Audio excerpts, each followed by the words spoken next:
Na carta do apóstolo Paulo a 1 Coríntios,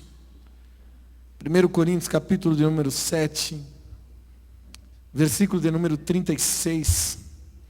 Glória a Deus. Hoje pela manhã eu ministrei na igreja de Guarulhos.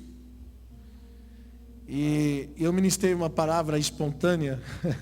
Meu iPad quebrou. E aí eu ministrei uma palavra assim que Deus me deu na hora. E eu cheguei em casa e eu quis continuar essa mensagem. Eu escrevi algumas coisas. Então, para os fominhas de Guarulhos, vou continuar a mensagem da manhã, tá bom? Glória a Deus. Peguei o iPad do meu pai emprestado. E escrevi algumas coisas para compartilhar. 1 Coríntios capítulo 7, versículo 36. Obrigado, Denão.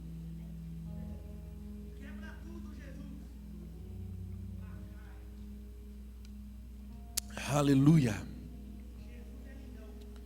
Versículo 36, 1 Coríntios 7. Se tiver alguém aí do seu lado que não tem uma Bíblia, você convida esse irmão para ler com você a palavra de Deus. Amém? Quem achou, diga amém. Vamos lá então, dobre a sua atenção. Quem já foi no banheiro já foi, né, irmão? Quem já passeou, passeou, não passeia mais. Aliás, não vem para a igreja para passear, né, gente? Vem para cultuar. Mas fica aí, irmão. Não anda não, tá? Se liga na palavra. 1 Coríntios 7, 36. Eu só libero os irmãos para ir no banheiro se for o número 2. Tá bom? É verdade, se alguém levantar já sei para que é. 1 Coríntios 7, 36 diz assim: mas se alguém se julga que trata indignamente a sua virgem, se tiver passado a flor da idade, e se for necessário que faça o tal o que quiser, não peca, casem-se. Eu vou repetir o versículo 36, traduzindo melhor para você entender. Mas se alguém julga que trata indignamente a sua virgem, e aqui a palavra virgem no grego, ela vem da palavra paternos, que significa virgindade, está falando da sua própria virgindade. Se alguém pode afligir a sua virgindade, ou seja, perder a sua virgindade, fazendo a vontade da sua carne, se tiver passado da flor da idade, ou seja, já não é mais jovem, e se for necessário que faça, esse não é o alvo da mensagem, mas eu estou explicando só para você entender, tá, gente? Não peque, mas casem-se. Todavia, o que está firme em seu coração, todavia, é aqui que é o alvo. O que está firme em seu coração, não tendo necessidade. Por que não tem necessidade? Porque está firme no seu coração. Mas com o poder sobre a sua própria vontade. Meu Deus, ter poder sobre a sua própria vontade. E se resolveu no seu coração guardar a sua virgindade, faz bem. Faz bem.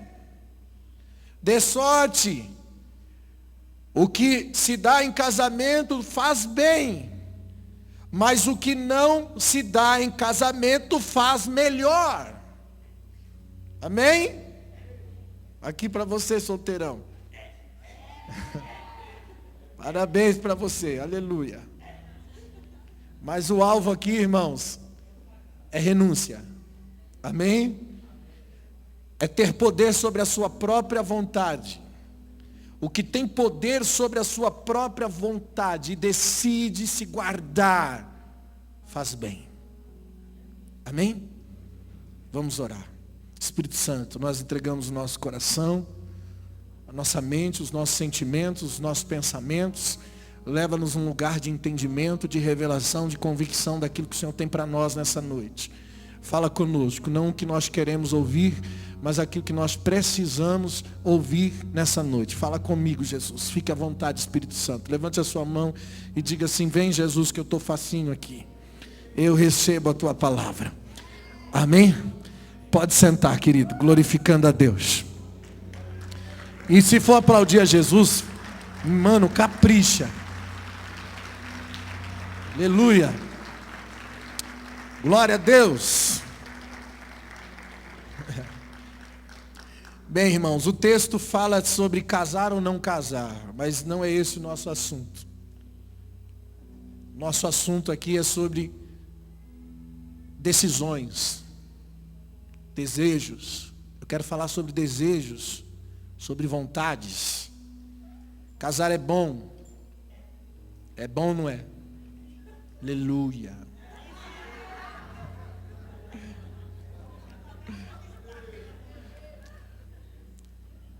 Por isso que renunciar o casamento, na ótica de vista do apóstolo Paulo, é bom, porque você está se guardando, está separando sua vida unicamente para Deus.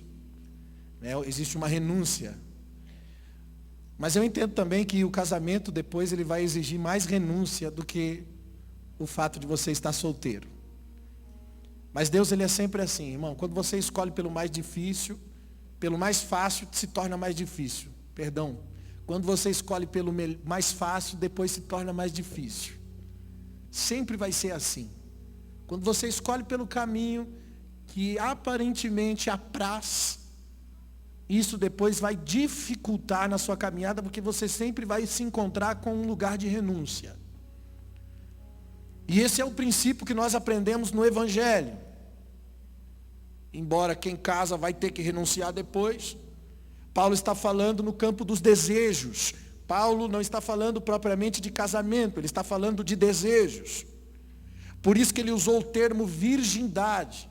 Quem não consegue segurar sua onda aí, não consegue proteger a sua virgindade, ele não está falando de sentimento, ele não está falando de amor, ele não está falando de construção de família. Paulo está falando de carne. Ele está falando de desejo carnal. Quem não pode guardar a sua virgindade, se não pode se conter, então melhor que case, melhor que se arrume com alguém e se case. Então Paulo está falando do campo dos desejos, do desejo carnal, embora eu acredite que você não tem que casar por causa disso. Amém? Mas é melhor que se case, então que você construa uma família, sendo que você não pode controlar a sua própria carne. A gente vai aliviando a carga no meio do caminho, sobre algumas coisas que nós não temos o domínio. Mas a vontade de Deus é que você tenha domínio sobre você, irmão. Que você tenha poder sobre os desejos da sua vida. Que você tenha poder sobre a sua própria vontade. Por isso que o texto diz que aquele que está firme no seu coração não tem necessidades. Não tem necessidades. E porque não tem necessidades, ele tem poder sobre a sua própria vontade. É o que o apóstolo Paulo dizia. Aquilo que eu quero fazer, eu não faço. E o que não quero, é o que estou sempre fazendo. Ele tem poder sobre a sua própria vontade. Eu não vou fazer o que eu quero, mas eu vou fazer o que Deus quer. Essa é a diferença. Amém? E eu quero pregar hoje sobre você conter a sua própria vontade. Sobre você vencer os seus próprios desejos. E eu sei que nós vamos além do que sexo. Nós vamos além do que vontade carnal. Nós vamos mexer hoje. Irmãos, nós vamos mexer hoje em todas as áreas da nossa humanidade. Porque nós somos seres humanos e somos escravos dos desejos e das vontades humanas. Quando nós dominamos essa área da nossa vida, é quando nós nos tornamos então maduros no reino, nos tornamos úteis para Deus. Podemos ser instrumentos nas mãos de Deus quando nós temos o domínio sobre as nossas vontades. Aleluia! E isso é um desafio. E não me venha com aquele ditado que diz: pastor, a carne é fraca, que o pecado não é vitamina.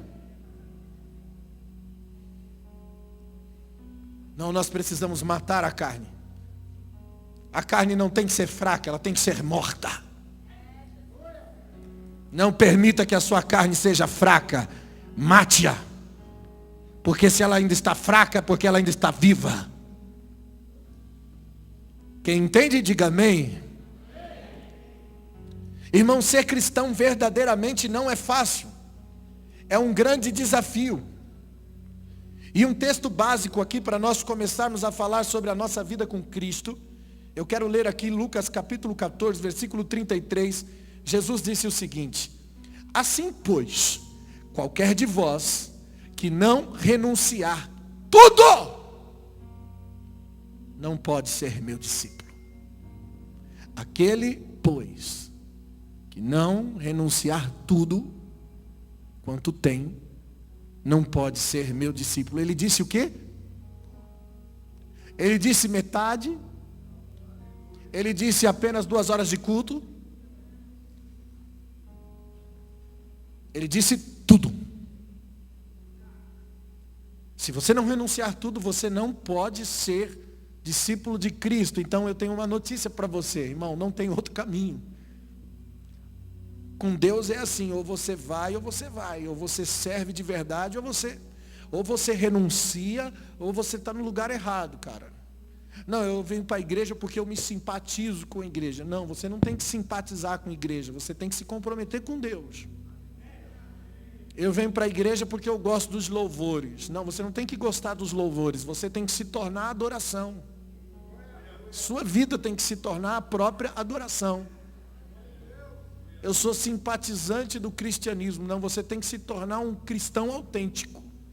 Essa é a proposta. Por isso que a Bíblia diz: aquele que não renunciar tudo, não pode ser meu discípulo.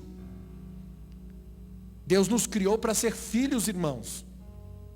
Por isso que Ele quer que nós nos submetamos à sua paternidade. E sabe quando é que Deus se tornou pai?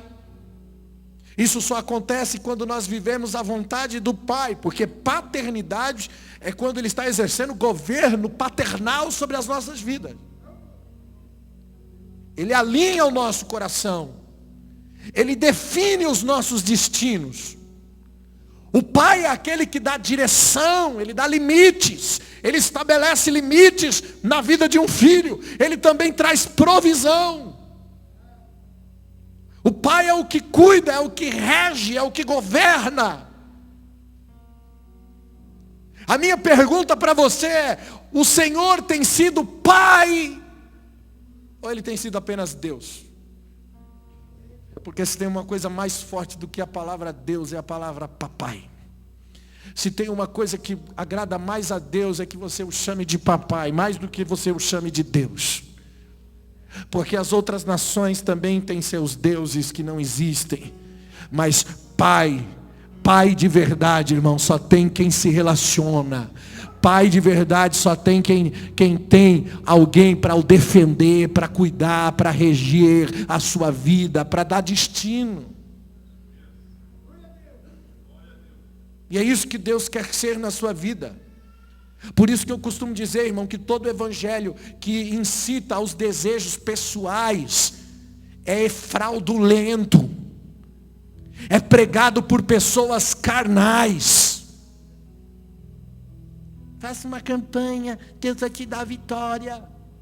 Qual que é o seu objetivo, o seu sonho, o que você quer, Deus vai te dar. Faça uma campanha, coloque uma ofertinha no envelope, que Deus vai dar vitória, vai dar uma ajudinha para o céu se abrir sobre a tua vida. Faz um voto pela sua vida financeira, faz um voto pelo milagre de Deus.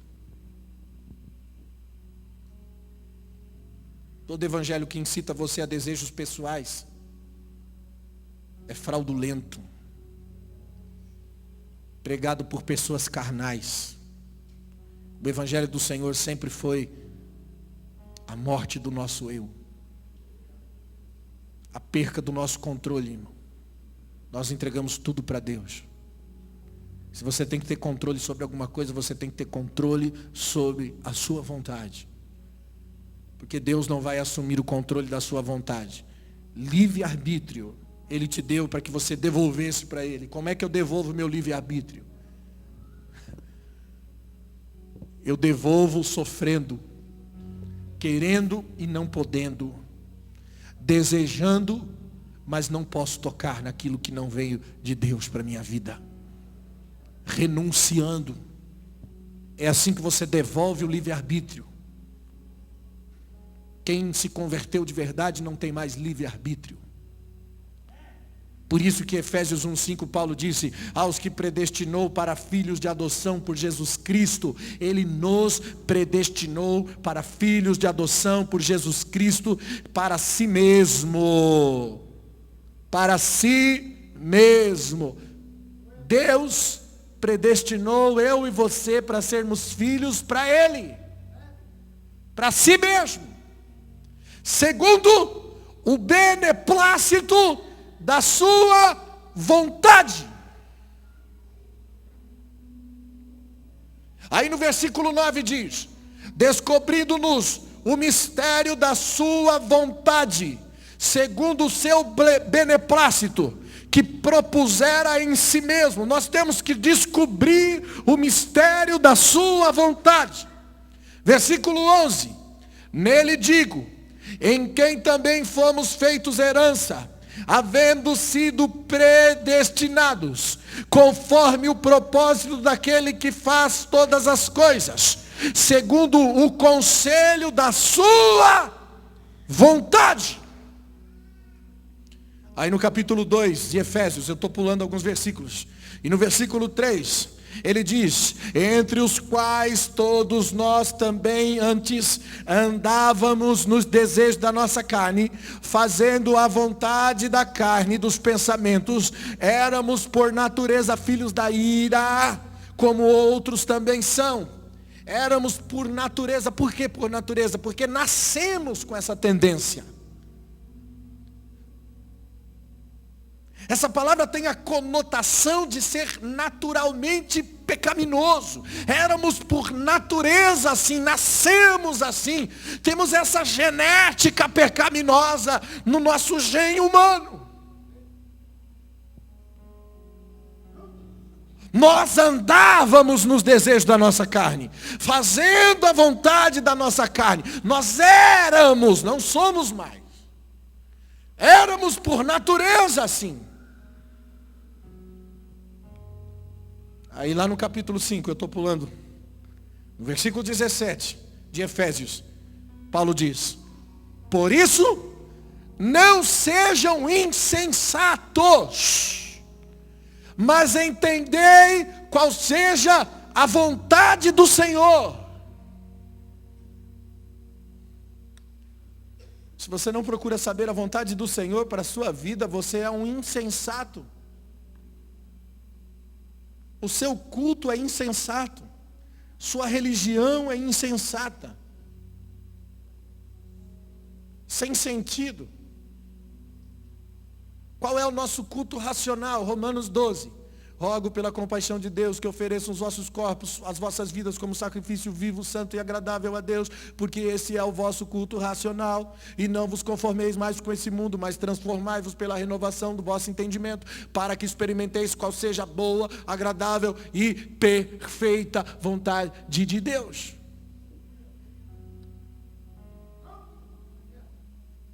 A insensatez é como uma burrice. Não tem sentido o que se faz, o que se fala.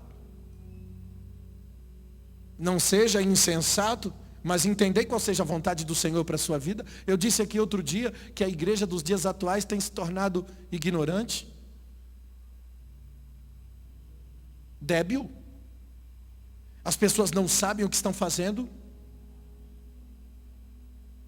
não sabem quem é o Deus que estão buscando o Deus que foi criado na sua mente, na sua fantasia, sem entender Deus quer que você entenda, que você procure a sua vontade. Jesus não vai realizar seus sonhos e desejos. Pelo contrário, Ele quer que você os abandone. Ele quer que você renuncie os seus sonhos e os seus desejos, e as suas vontades, porque os seus sonhos e os seus desejos, eles destroem você e a sua vida espiritual. Qual que é a vontade do Senhor então, pastor? Olha o que Jesus disse, João 6,38. Porque eu desci do céu, disse Jesus, não para fazer a minha vontade, mas para fazer a vontade daquele que me enviou. E a vontade do Pai que me enviou é esta, que nenhum daqueles que me deu se perca, mas que ressuscite no último dia. Está falando da salvação. Portanto, a vontade daquele que me enviou é esta, que todo aquele que vê o Filho e crê nele tenha a vida eterna, e eu ressuscitarei no último dia. Ponto. Eu vou traduzir para você qual é a vontade de Deus para você, e é tão simples, e muitas vezes tão direta, meia que fanática aos olhos de muitas pessoas. A vontade de Deus é que você seja salvo. A vontade de Deus é que você busque as coisas dos céus, que você esteja preparado para os céus. Deus não tem outra vontade para você. A única coisa que Ele quer é que você não se perca. Nós criamos os nossos sonhos, nós inventamos os nossos projetos, e tudo isso acontece no campo dos nossos desejos.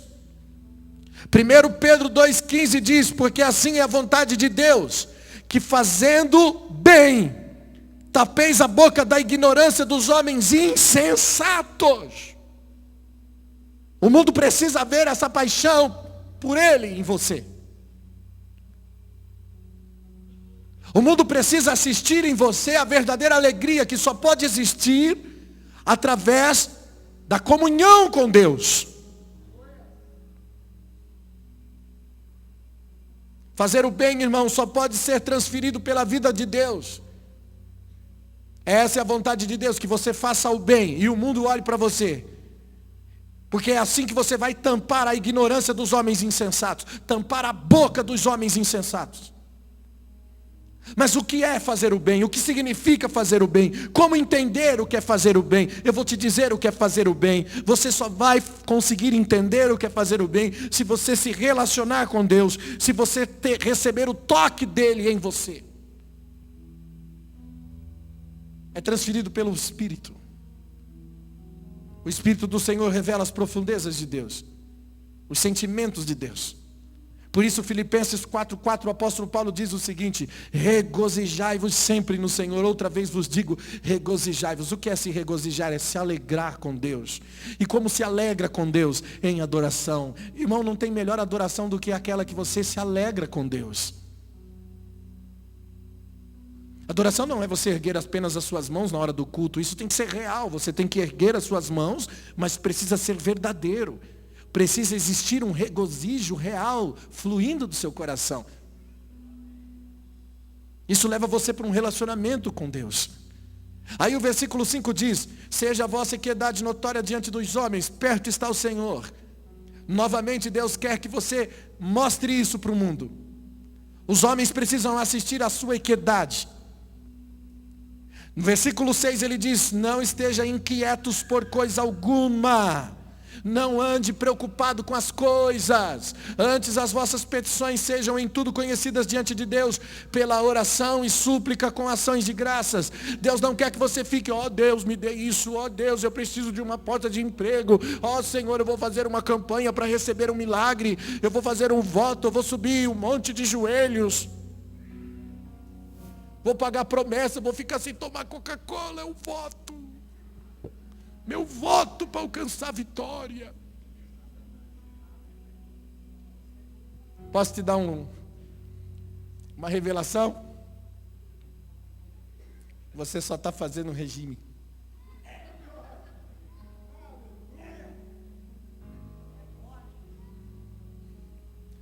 Sabe qual é o jejum que eu escolhi, irmão? Que ames a causa do pobre, do necessitado. Esse é o jejum que escolhi, diz a Bíblia. Que tires a atadura da injustiça. Deus quer que você se transforme em alguém produtivo no seu reino. Esse é o melhor jejum. Essa é a melhor separação que você pode dar a Deus. Eu não estou dizendo que não tem jejum, que o jejum não é importante. Eu estou dizendo que muitas vezes nós estamos fazendo cada votos de tolos, fazendo sacrifício para alcançar coisas carnais, objetivos humanos. Se você for num monte, esses montes frequentados por evangélicos, como é o nome lá, Menonita, Quentinha, e aí por diante tem muitos montes. Você vai lá, aquela multidão de crente, orando por causas carnais, por objetivos pessoais. Alguns estão até orando para Deus matar outras pessoas, dizendo: Deus, faz justiça pela minha causa. O meu inimigo tem inimigos. Quantas pessoas nós encontramos com essa ignorância? Nós estamos vivendo num tempo onde, irmãos, está muito difícil. O evangelho se tornou egocêntrico, egoísta, individualista, com causas pessoais, porque estamos sendo dominados pelo desejo, somos dominados pela vontade humana.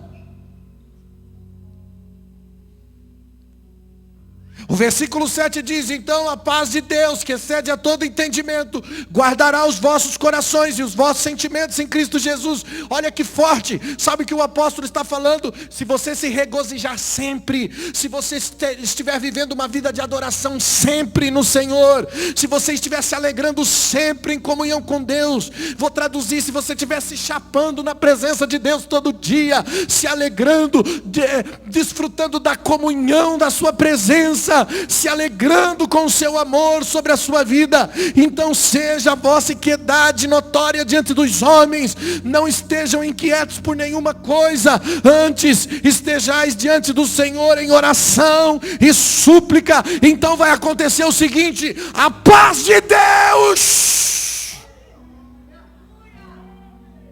a paz de Deus, que excede a todo entendimento, ou seja, ninguém vai entender a sua paz.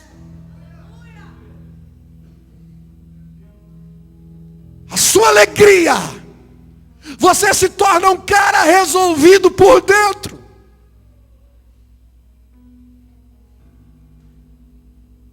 O interior que se renova de dia em dia. Ainda que o homem exterior se corrompa, ainda que aqui fora nós nos deparamos com guerras carnais, vontades, desejos, cobiças, aqui dentro tem um renovo acontecendo, se renovando.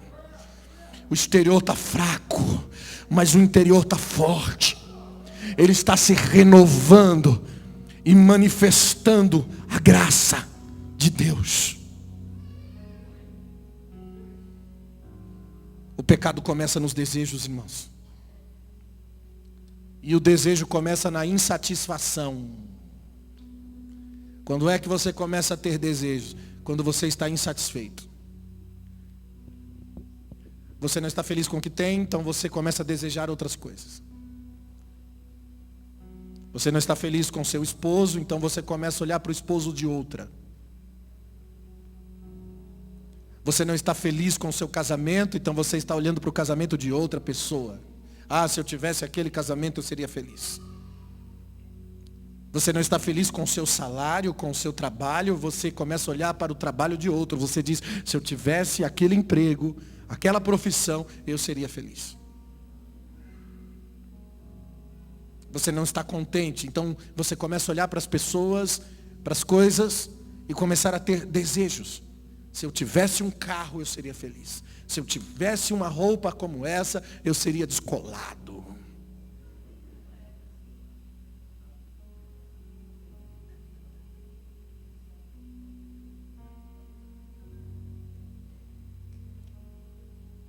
E aí o pecado começa no campo do desejo. Mas o desejo começou por causa da insatisfação. Então eu quero falar sobre a insatisfação, para que nós não cheguemos ao desejo, para que nós anulemos o desejo, para nós matarmos o desejo. Eu preciso ser feliz com quem eu sou, com o que eu tenho.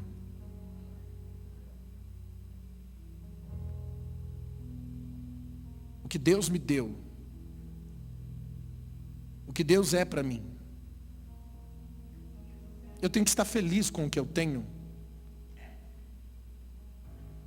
Eu não posso olhar para Deus e dizer: Senhor, se o Senhor estivesse aqui. E Deus sempre esteve ali. Uma pessoa que não tem conhecimento de Deus, ela confunde. Ela tem uma visão distorcida. Lembra dos discípulos no barco? Quando houve uma tempestade furiosa? Jesus estava dormindo no barco. Qual foi a indagação dos discípulos? Quem eles culparam?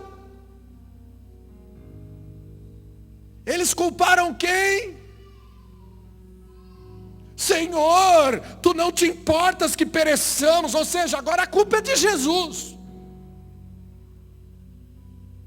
Nós vamos morrer e o Senhor não está nem aí conosco.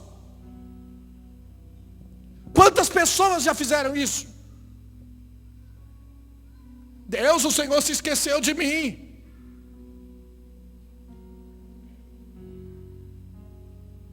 Porque o Senhor é bom com o outro, não é bom comigo. Lembra de Asaf?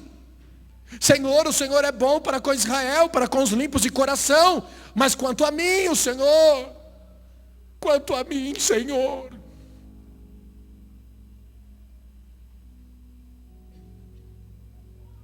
Tenho sido afligido todos os dias.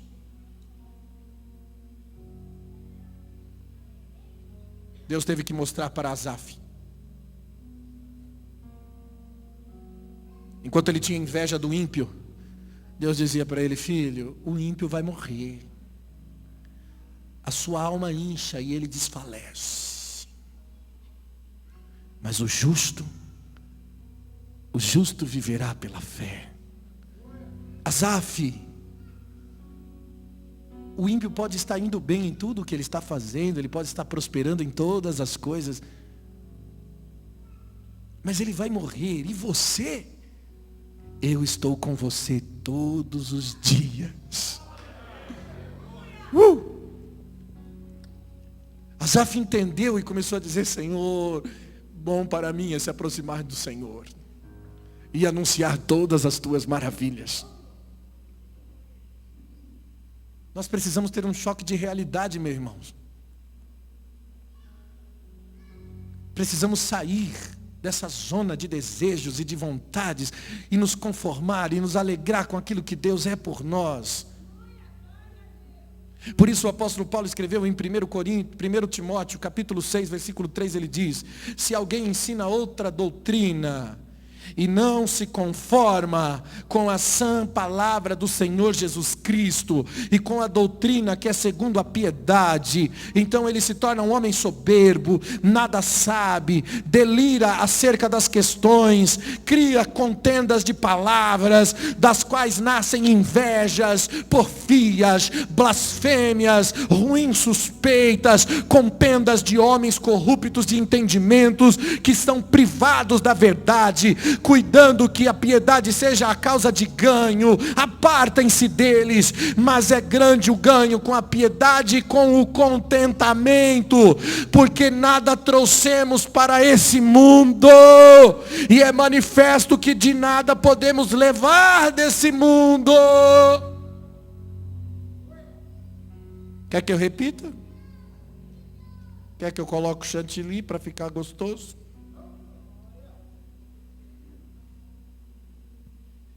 Aí ele diz assim, versículo 8: tendo, porém, sustento, o que nos cobrirmos, estejamos com isso contentes. Se você come e tem um cobertorzinho, tá bom. Mas os que querem ser ricos, caem em tentação, em laço, e em muitas concupiscências loucas e nocivas que submergem os homens à perdição e à ruína. Porque o amor ao dinheiro é a raiz de toda espécie de males. E nessa cobiça, alguns se desviam da fé e se transpassam a si mesmo com muitas dores. Mas tu, homem de Deus, aponta o dedo de profeta para o irmão do seu lado e diga assim: tu, homem de Deus, foge dessas coisas. Segue a justiça, a piedade, a fé, o amor, a paciência, a mansidão. Paulo faz um apelo dizendo: milita a boa milícia da fé. Tome posse da vida eterna. O que significa isso? Toma posse da vida eterna. Sai da terra, irmão, e se torna celestial. Deixa de ser carnal e se torna espiritual. Isso é tomar posse da vida eterna. Tomar posse da vida eterna é deixar de ser carnal e ser espiritual.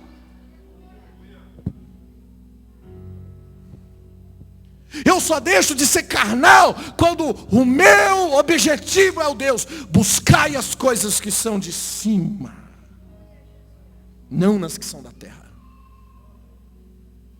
Toma posse da salvação. Sabe de uma coisa? Tem um monte de gente que aceitou Jesus, mas não é salvo. Tem um monte de gente que desceu as águas do batismo, faz parte da igreja, ficou membro, virou obreiro, virou diácono, virou presbítero, virou pastor. Tem um monte de gente por aí assim. Aqui não, aqui eu sei que não. Por aí. Mas que não é salvo.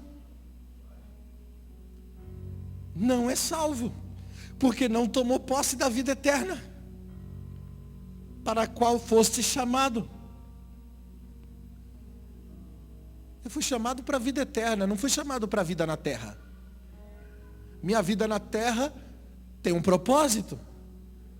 E esse propósito é a vida eterna. Porque a minha vida é a vida eterna. Então eu não quero mais ostentar, desejar, porque enquanto eu ostento desejo, enquanto eu tenho vontades carnais, eu sou roubado da vida eterna. Eu sou roubado da espiritualidade. Salmo 81:12, o salmista Davi diz assim: portanto, eu os entreguei, o Senhor está dizendo através do salmista, portanto, eu os entreguei aos desejos dos seus corações, e andaram nos seus próprios conselhos. Como é que Deus julgou a nação? Entregou eles aos seus desejos. Entregou eles aos seus sentimentos. Quer saber, irmão? Você se mata sozinho, meu filho. É assim que Deus julga o homem. Deus não precisa fazer nada, você se mata sozinho. O caos que está a terra é juízo de Deus? É, porque Deus entregou o ser humano à concupiscência do seu próprio coração. O que você é, o que você deseja, a sua vontade começa a predominar em você, e isso traz sobre a sua vida juízo, destruição. Você começa a colher das consequências das suas ações. Desgraça sobre desgraça. Aleluia. Provérbios 18:1 diz assim: busque satisfazer o seu próprio desejo. Aquele que se isola se insurge contra toda a sabedoria. Aquele que busca satisfazer o seu próprio desejo, porque é isso que é se isolar. Se isolar é não ouvir mais ninguém, é ouvir apenas o seu próprio desejo. Ele se coloca contra a verdadeira sabedoria. Irmão, se você não se livrar do desejo hoje, você vai perder o desejo no dia do juízo. No dia do juízo vai acabar o desejo. Se eu fosse você, e eu estou no mesmo barco que você, então essa é a minha caminhada também, nós vamos para esse lugar. Lutar contra os desejos. Resistir os desejos. Porque se isso não acontecer, no dia do juízo você vai perder o desejo. Só que vai ser tarde demais. Apocalipse 18:11. e sobre ela choravam e lamentavam os mercadores da terra. Quem são os mercadores da terra? Os homens. Porque ninguém mais compra a sua mercadoria.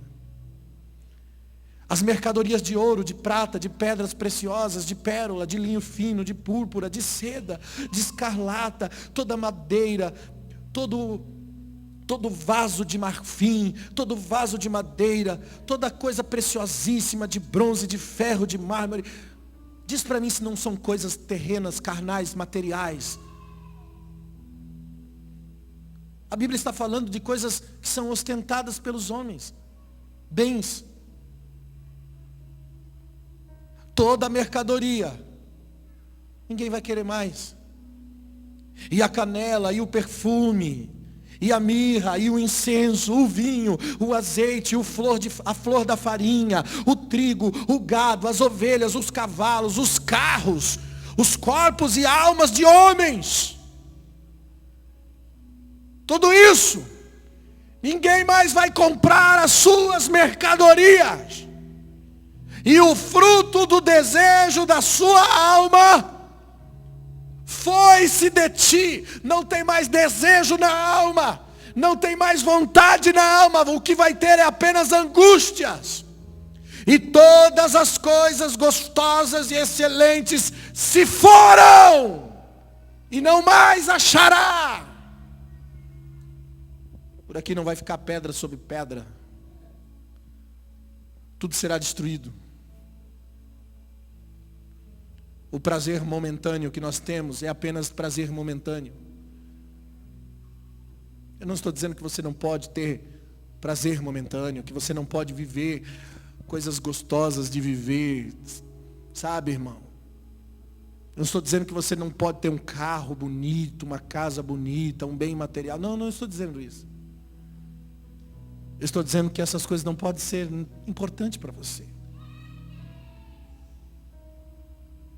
Porque quando elas se tornam a sua mercadoria,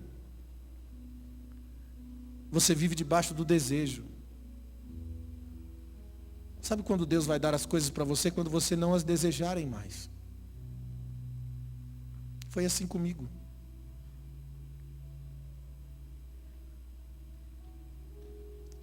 Quando eu comecei no meu ministério servindo ao Senhor, irmão, eu era diácono da casa do Senhor, eu já estava dirigindo um trabalho na igreja.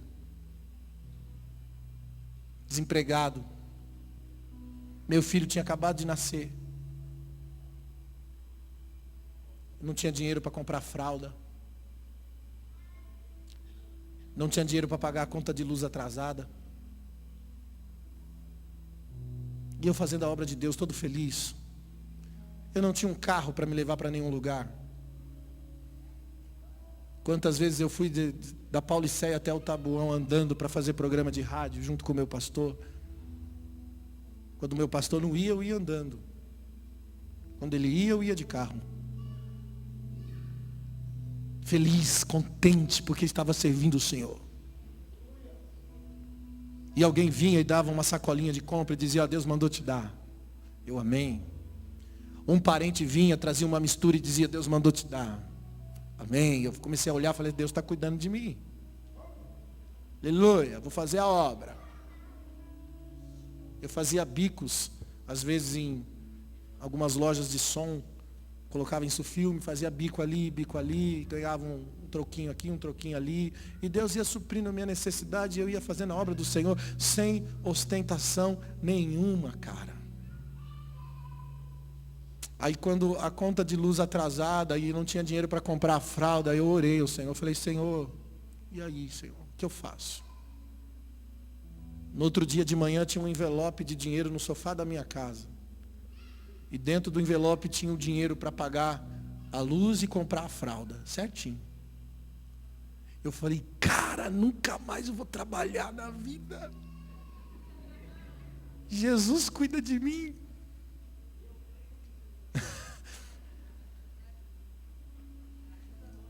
Não porque eu não gostava de trabalhar não, viu, irmão? Mas porque eu queria servir o Senhor. Essa experiência que eu estou contando para você, não tente em casa, tá? Cada um, Deus tem um tratado diferente. Daqui a pouco as pessoas estão largando emprego aí. Fica na sua.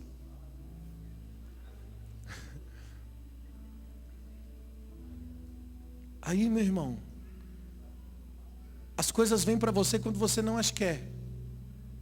De repente uma pessoa me liga e fala: ô irmão, tal, tem fazer um teste aqui na Toyota, no Morumbi.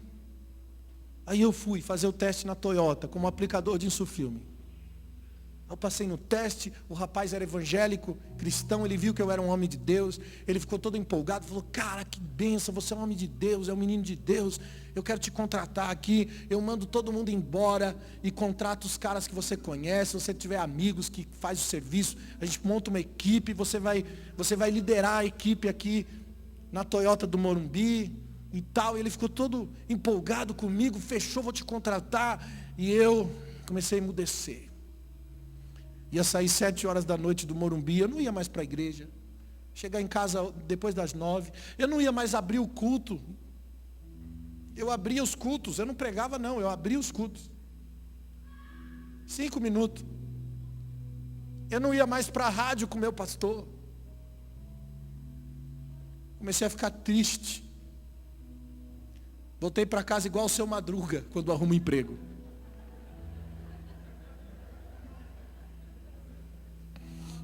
Está triste, não arrumou emprego? Não, arrumei, por isso.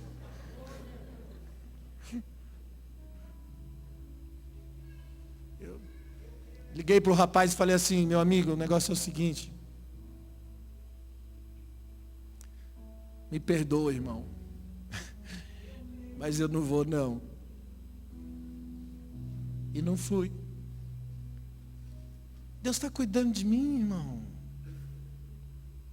Não tinha ostentação no meu coração, não. Enquanto Ele estava suprindo as coisas na medida, eu também estava feliz. Aí logo eu comecei a dirigir um ponto de pregação, que virou uma igreja. E o meu pastor olhou para mim e falou assim: vou abençoar o Fabiano. Vou dar uma ajuda de custo para ele, porque ele é um menino dedicado. E ele via que eu estava desempregado. Ele disse: Fabiano, eu vou te dar R$500 por mês, tá bom, filho? Irmão, soltei rojão. Falei: uau, agora nunca mais vou trabalhar. Que R$500? Não vai faltar o arroz e nem o feijão. Tá bom. Não tinha ostentação. Não existia nenhum tipo de desejo. O meu único desejo era servir a Cristo. Minha única motivação e ganância era essa: estar com Cristo, servir a Cristo. Talvez se eu tivesse ido para a Toyota, eu estava lá na Toyota até hoje. Não aqui. Deus dá para você as coisas que você não quer, que você não pede, que você não deseja, que você não busca. Esse é o segredo da prosperidade. Por isso que quem tem e usa ao benefício de quem não tem, tem sempre uma janela no céu aberta sobre a vida dele para ter mais. Porque Deus dá mais para quem não quer ter. Para quem não, sabe, não se apega.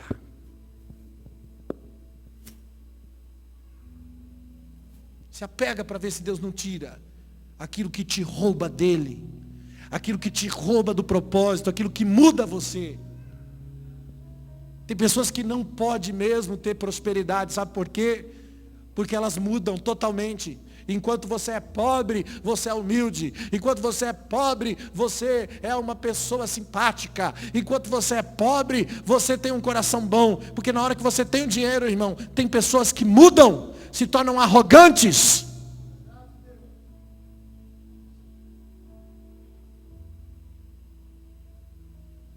Conheço muitas pessoas que mudaram. Em contrapartida, conheço muita gente que tem muito dinheiro e é mais humilde do que muita gente que mora na favela. Porque humildade não é pobreza, humildade é estado de espírito. Humildade tem a ver com comportamento, não com o que se tem ou não tem. E tudo começa no campo dos desejos. Quando você é dominado pela vontade, isso vai roubando você do propósito de Deus na sua vida. Quantas pessoas são infelizes porque são descontentes com a vida que está levando, com o que tem, ou com o que não tem. Olha o que diz Romanos 9:19. Dir-me-á então, por que se queixa ele ainda? Portanto, quem tem resistido à sua vontade, a vontade de Deus? Mas, ó homem, quem és tu para que a Deus replicas? Porventura a coisa formada dirá que formou, porque fizeste-me assim? Não vou repetir essa parte. Porventura a coisa formada dirá para aquele que o formou, porque me fizeste assim? Está doido? Tem gente que só falta discutir com Deus. Por que te fez assim?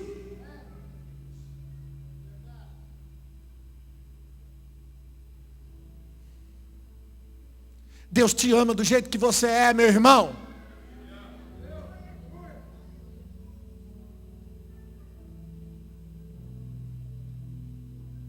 As mulheres sofrem muito com isso. Em não se aceitarem, né? Ai, eu sou feia.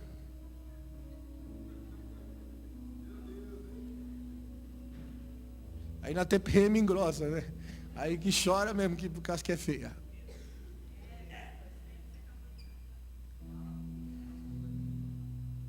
As mulheres têm esse negócio aí. Está descontente com a vida, com o que é.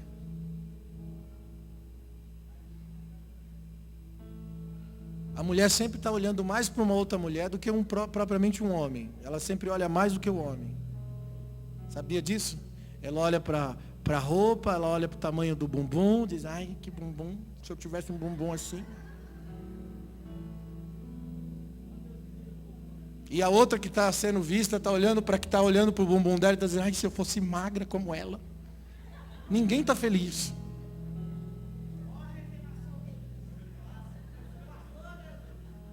É ou não é?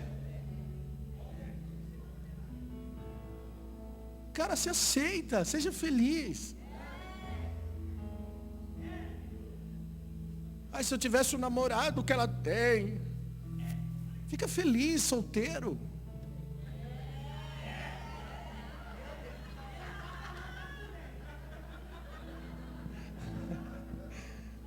É verdade.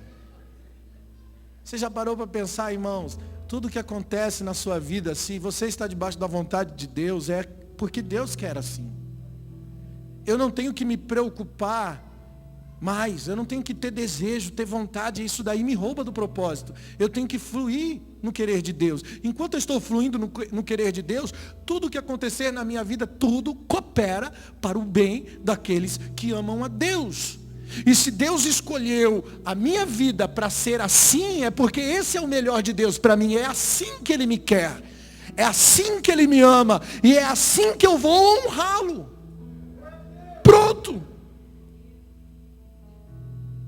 Mas enquanto eu desejo a vida de outra pessoa, ou o que outra pessoa tem, ou começo a viver uma vida de ostentação,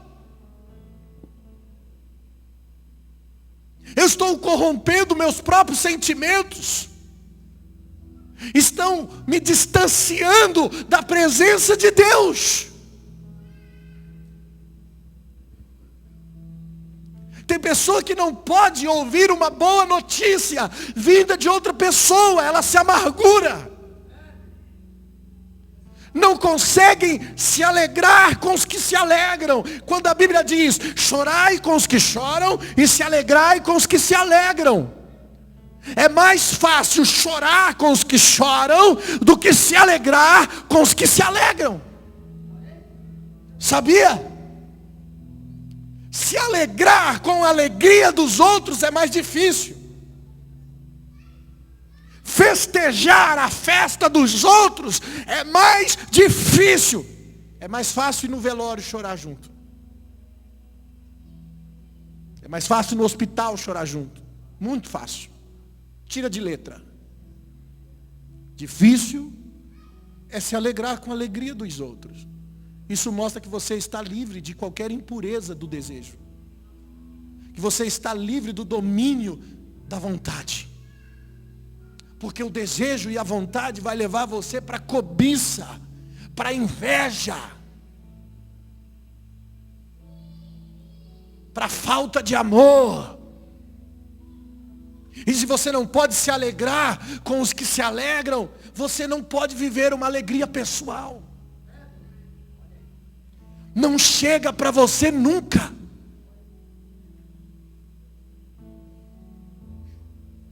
Mas quando você torce pelos outros, ainda que isso não aconteceu para você, você diz, cara, estou feliz por você, meu Deus, aleluia, de verdade.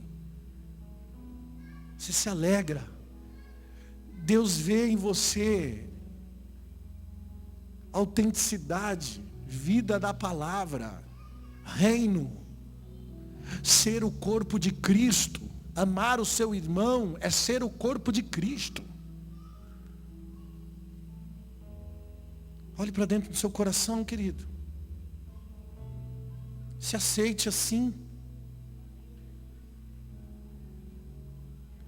Tudo que eu queria era estar na presença de Deus e mais nada. E olha o que Deus fez na minha vida, onde que eu estou. Eu nunca desejei nada disso, eu nunca ostentei nada disso. E eu sei que Deus nem começou ainda. E quer saber, eu não estou nem preocupado com o que Ele vai fazer ou não vai fazer. Eu só quero agradá-lo.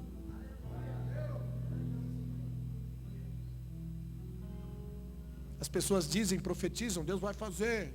Eu amém. Mas eu só estou preocupado em fluir. Eu quero fluir na unção. Eu posso vir aqui pregar para você, em nome de Jesus, e a unção vai vir, e sair daqui, e acabar a unção. Quantas pessoas usam o nome de Jesus e a unção vem? A unção vem por causa das pessoas. Por isso a unção vem. Mas existe uma qualidade de unção, existe um tipo de unção que ela não vem por causa das pessoas. Ela vem por causa de você. Ela vem pela sua comunhão, pela sua intimidade com Deus. É uma unção contínua. Você não está vivendo o momento da unção, você está fluindo na unção, caminhando nessa unção. É uma caminhada com Deus, é uma vida com Deus. Isso torna você imune, livre de qualquer doença espiritual que afete a sua alma, que afete a sua mente.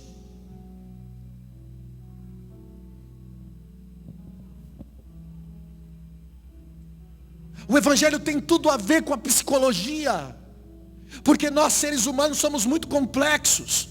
Enquanto nós não nos resolvermos por dentro, você não vai conseguir viver a palavra de Deus, não vai conseguir ser ativado no reino do Espírito. Eu tenho que ser um cara bem resolvido por dentro, para conseguir viver a palavra de Deus na minha vida.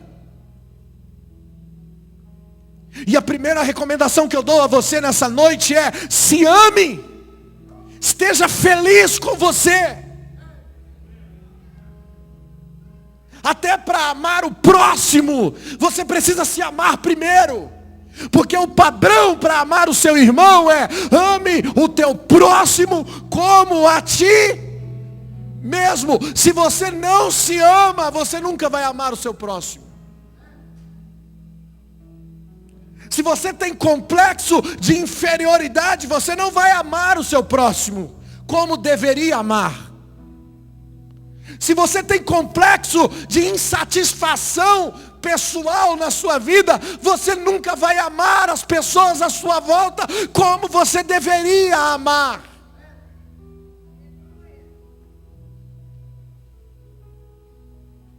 Porque alguém mal resolvida, uma pessoa mal resolvida, Uma pessoa que não tem completude no espírito,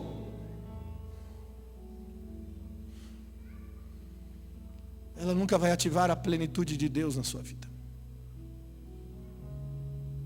Não vai conseguir viver as obras de justiça, fazer o bem. Será uma grande dificuldade.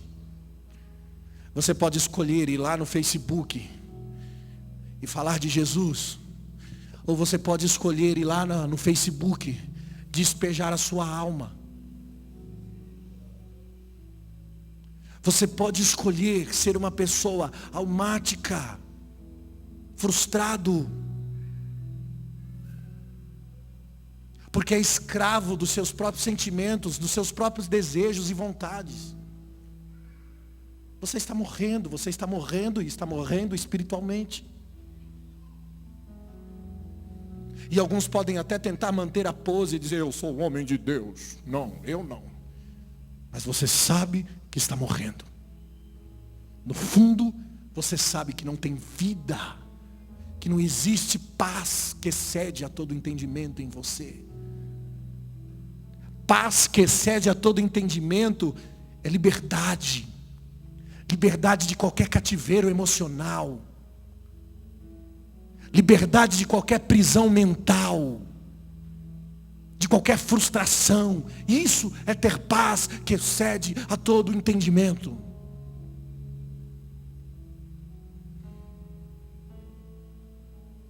Se veja, olhe para dentro do seu próprio coração, reconheça as suas fraquezas. Por isso o apóstolo Paulo disse: de boa vontade tenho prazer nas fraquezas, porque quando estou fraco é aí que sou forte. Deus disse: a minha graça te basta, Paulo, a minha graça te basta. Se não é a graça do Senhor na sua vida, como prioridade, como supremacia, se não é ela que te basta, sempre haverá um mensageiro do diabo para te esbofetear. Você vai ser humilhado sempre, vai ser ofendido sempre, porque ofendido, você decide ser ofendido ou não ser ofendido. Uma pessoa bem resolvida, ela não se ofende ainda que a ofendam. Ela não se permite ser tocada, porque está resolvido por dentro. Eu sei quem eu sou, podem falar de mim, o importante é o que Deus sabe sobre mim. Para que me ofender?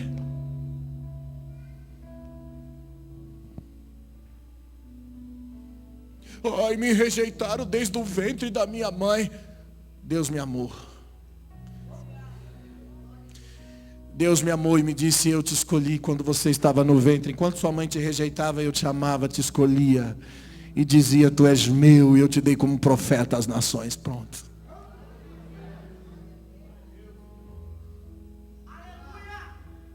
Eu fui abandonado, eu fui esquecido pela minha família. Ainda que o teu pai e a tua mãe te esqueça de ti, eu, Senhor, jamais me esquecerei. Não há motivos para você continuar debaixo de lamúrias.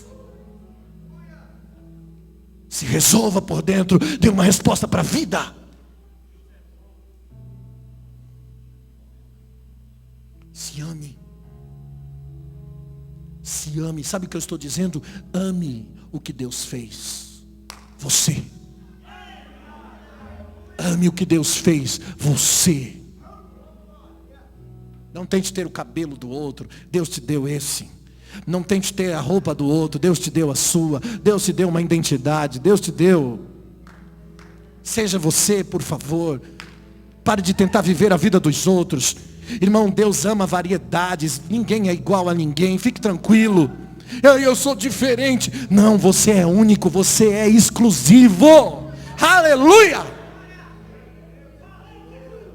Você sabia que existe mais de 75 mil espécies de plantas que Deus criou? Deus gosta de variedades. 8,7 milhões de espécies de vida animal. Não, eu vou repetir. 8,7 espécies diferentes de vida animal. 6,5 milhões são espécies terrestres. 2,5 milhões são espécies marinhas. É muita coisa. Porque Deus gosta de variedade e você é um ser único. Só você tem a sua digital. Você é exclusivo, meu irmão. Você é único. Deus te criou para Ele.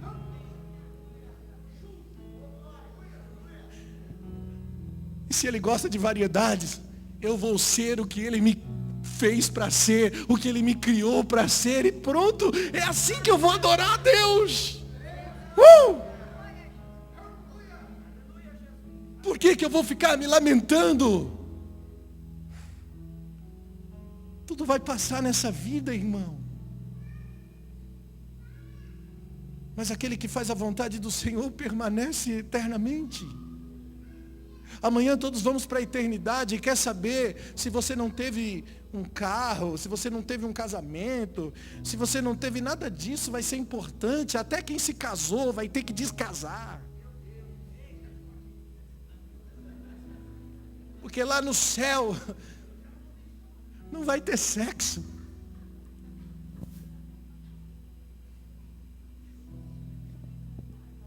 Então, no fim de tudo, o que importa é a resposta da adoração que nós demos a Ele. Seja você, porque Deus te criou para ser você. Isso redunda em adoração, em graça, e você vai ver que quando você começar a ser livre dos desejos, da vontade, você vai começar a viver coisas que você nem imaginava na sua vida, porque nada mais te prende, te rouba. É apenas a vida de Deus que promove a verdadeira alegria, meu irmão. Salmo 119, versículo 174 diz: tenho desejado a tua salvação, ó Senhor, e a tua lei é o meu prazer. Tenho desejado a tua salvação, Senhor, e a tua lei é o meu prazer. 1 Crônicas 16, 27 diz que louvor e majestade há diante deles, força e alegria há no seu lugar. Força e alegria há no seu lugar. Eu só tenho que estar nesse lugar, no Senhor. Porque força e alegria está ali.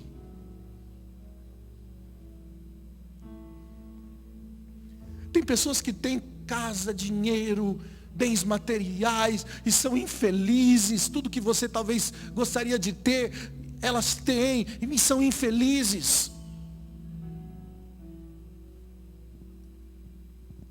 Porque a verdadeira felicidade não tem a ver com o que você tem. Tem a ver com quem você é, com quem você se tornou diante de Deus. É assim que funciona. Força e alegria existe em Deus. 1 João 2,17, o mundo passa e a sua concupiscência também passa, mas aquele que faz a vontade do Senhor permanece para sempre. Nós não precisamos de mais nada. Abrace a vontade de Deus para você. Se agarre nele, flua nele, seja dele. Se alegre com ele. Eu vim aqui nessa noite dizer isso para você. Tenha poder sobre a sua vontade. Se livre dos desejos. Se livre hoje. Seja livre das ostentações, das vontades. Seja bem resolvido por dentro. Deus vai começar a fluir em você. Deixe de viver momentos espirituais. Flua em Deus. Seja ativado. Saia desse culto e continue o culto no caminho. Continue o culto na sua casa. Continue o culto a semana inteira. Flua na presença do Senhor. Seja feliz. Seja feliz. Quando você está em Deus, você consegue ver coisas boas até nas coisas ruins. Sabia disso? Roubaram a minha casa semana passada.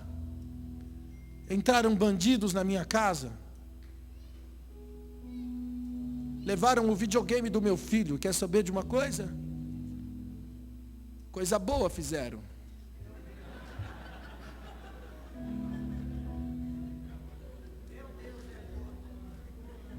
Se você não consegue ver coisas boas em coisas ruins, meu irmão, eu estava descendo para a praia domingo passado. Estava descendo para a praia enquanto os bandidos estavam entrando na minha casa. Eu fiquei sabendo, eu falei, aleluia, glória a Deus, amém. Primeiro dia da lua de mel. Meu carro quebra o eixo, eu não sei nem que peça é aquela. Eu sei que eu fui fazer a curva lá na praia, lá numa rua, o carro travou assim, as duas rodas para dentro assim, derrapou e parou. Falei, meu Deus, o que aconteceu? Quando eu olhei as duas rodas para dentro, quando eu olhei no eixo assim, ele quebrou o eixo. O eixo quebrou. Eu falei, meu Deus, perdeu o dia atrás de um mecânico. No primeiro dia.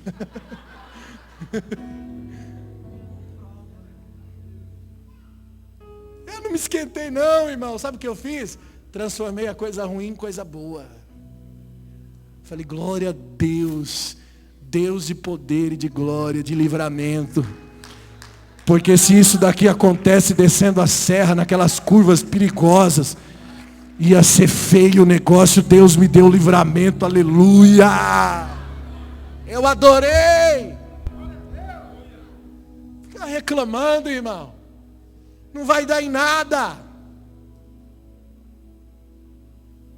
Você decide ser tu uma bênção. Fica de pé comigo nessa noite. Arabassúria. Declamando rogue alácio. Eu quero convidar você a se render a Ele nessa noite. Eu quero convidar você a despejar todos os seus desejos e as suas vontades no altar de Deus. E renunciar. Renunciar. Adore a Deus de verdade. Dê a Deus uma adoração autêntica. É aquela que você diz, Pai, Deus me deu, Deus tomou, louvado seja o nome do Senhor. Eu te amo mesmo assim. Eu te adoro sempre. E sempre vou te adorar, independente do que eu tenho ou não tenho. Oh, aleluia.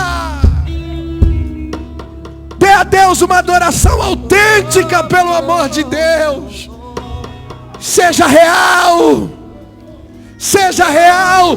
Pare de ser mesquinho com Deus. Seja grato, Ele te fez assim, meu irmão. Essa é a beleza do corpo. Somos todos diferentes, mas somos todos amados. E a nossa expressão precisa ser autêntica. Deus me fez diferente de você, porque a minha adoração é diferente da sua, e a sua é diferente da minha. Por favor, adore com a sua vida. Dê a Deus o que Ele espera. Dê a Deus o que Ele espera. Ele espera autenticidade, contentamento. Seja feliz, pelo amor de Deus. Oh! Obrigado, Jesus. Obrigado, Jesus.